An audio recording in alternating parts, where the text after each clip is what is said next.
Battle of Chongping. In 260 BC, Jin had been at war with the state of Zhao for 2 years and had trapped their army of 400,000 men inside a fortified valley. Jin cut off their food and waited. Jin had spent months planting a rumor in Zhao's royal court. Zhao's best general was a coward, they said. The one commander Jin truly feared was a younger officer named Zhao Qua. Zhao's king believed it and swapped them. Jin secretly replaced their own general with Bai Qi, one of the most feared commanders in Chinese history. Anyone who lead the appointment was executed. Zhao Qua had no good options. He broke out. Bai Qi had already surrounded every exit. Zhao Qua was shot dead leading the charge. His army surrendered. Bai Qi executed all 400,000 of them. He kept only 240 of the youngest soldiers alive and sent them home, specifically to carry the news. With Zhao's army gone, nothing stood between Jin and the rest of China. Within 40 years, Jin had unified the country under its first emperor. The execution ground became so notorious that the locals eventually built a temple on it. They called it the Temple of Bones. Bai Qi was later ordered to kill himself by his own king.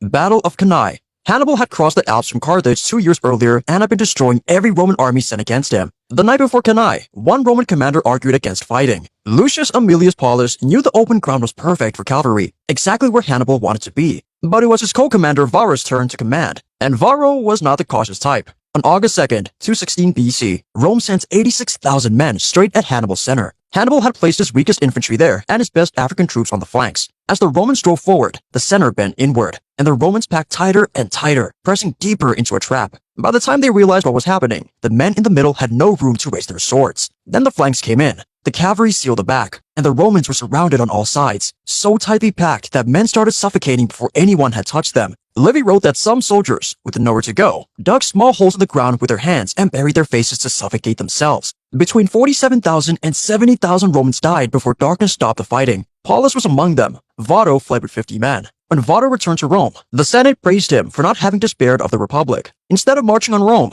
Hannibal waited. His cavalry commander told him he knew how to win a battle, but not how to use one. Rome raised new armies, changed how it fought, and spent 14 years grinding Hannibal down. He eventually poisoned himself rather than be taken prisoner. Siege of Baghdad. Hulagu Khan had been moving west for 2 years, dismantling every kingdom between the Mongol heartland and the Mediterranean. When his army appeared at the walls of Baghdad in January 1258, the Caliph had 120,000 soldiers. He sent most of them home. He thought he could negotiate. The Caliph had already dismissed every warning, executed Hulagu's envoys, and built nothing in the way of defenses. Hulagu arrived with somewhere between 150,000 and 300,000 soldiers. The walls fell on February 10th. The siege lasted 40 days. The Caliph was killed the Mongol way, wrapped in felts and trampled by horses, because royal blood could not touch the ground. Between 200,000 and 800,000 civilians died in what followed. The House of Wisdom, 5 centuries of accumulated knowledge, was thrown into the Tigris. The river ran black with ink for days. The Caliph had reportedly filled a room with gold as a peace offering. Hulagu locked him inside it and told him to eat. Battle of Towton.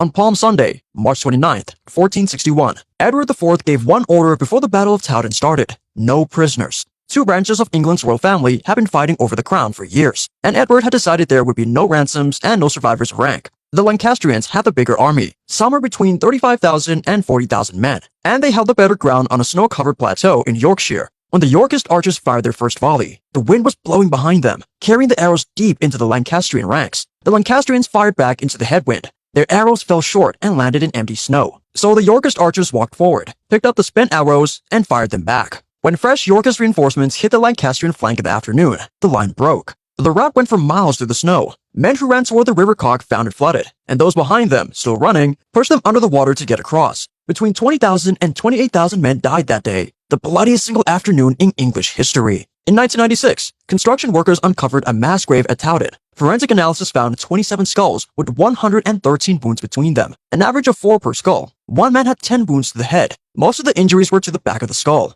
They were executions.